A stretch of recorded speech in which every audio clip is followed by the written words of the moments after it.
सर्वप्रथम परमाराध्य सद्गुरु महाराज के चरण कमलों में कोटिशः नमन।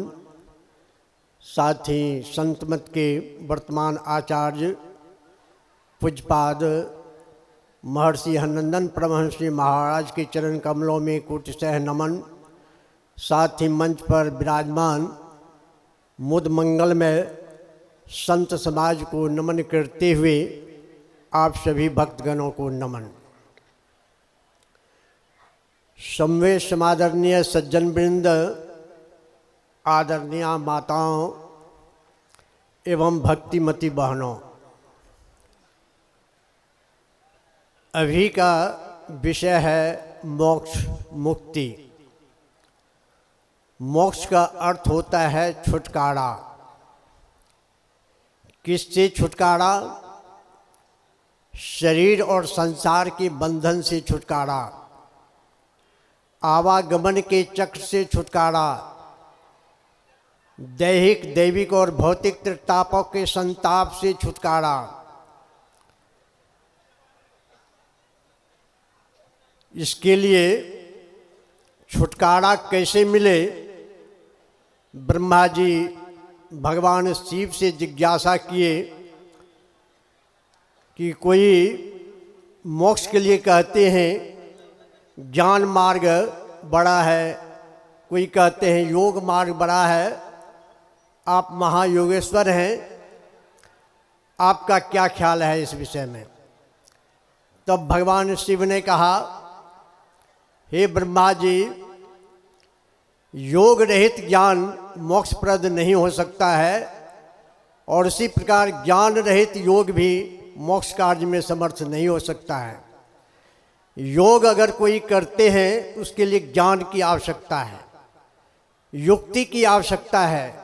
सद्गुरु से युक्ति जानकर जब योग करेगा तब असली ज्ञान उसको होगा, अर्थात अनुभव ज्ञान होगा, आत्मज्ञान होगा। योग शब्द युज धातु से बना है जिसका अर्थ होता है जोड़, मेल मिलाप, एकता, एकत्र अवस्थिति आदि।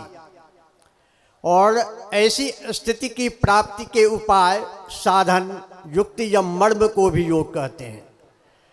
संत महात्मागण का कथन है, ऋषि मनुष्यों का कथन है कि जिस प्रकार तिल में तेल, पुष्प में सुरभि, काठ में अग्नि, दर्पण में प्रतिबिंब, मेहंदी में लाली, दूध में घी, ईख में रस, शब्द में अर्थ, भोजन में स्वाद, फल में मिठास, जल में शीतलता, वायु में गतिशीलता, अग्नि में दाहकता और औषधि में रोग निवारण क्षमता निहित है।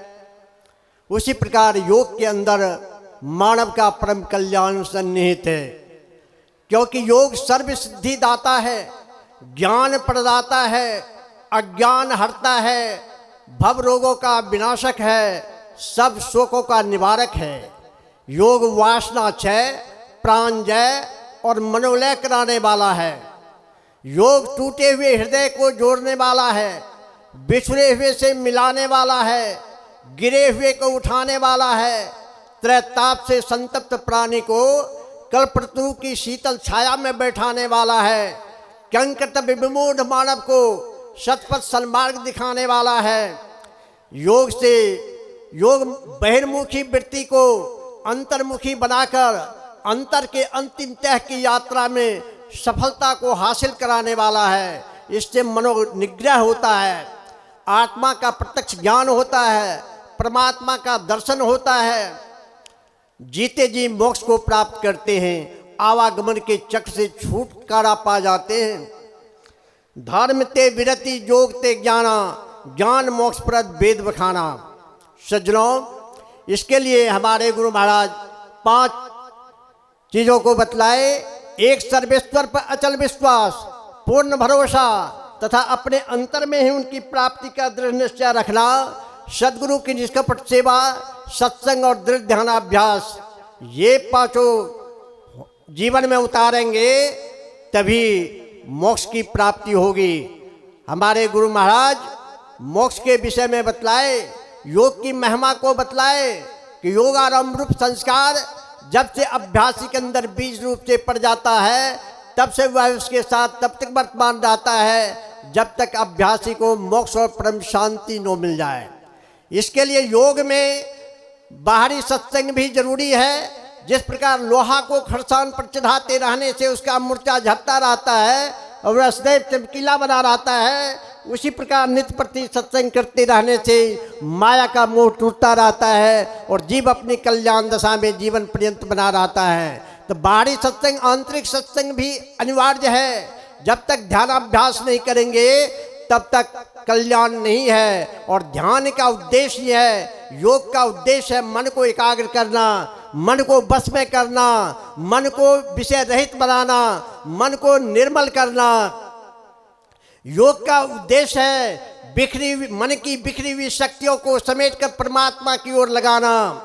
योग का उद्देश्य है स्थूल सूक्ष्म कारण महाकारण और केवल लौह के पार में जाना, आत्मा का साक्षात्कार, परमात्मा का दर्शन करना, अंधकार प्रकाश और शब्द के प्राकृतिक तीनों पर्दों के पार जाकर आत्मा का साक्षात्कार कर परमात्मा का दर्शन कर मोक्ष को प्राप्त कर लेना, यही योग का उद्देश्य है। इन्हीं शब्दों के साथ मैं अपनी वाणी को विराम देता हूँ।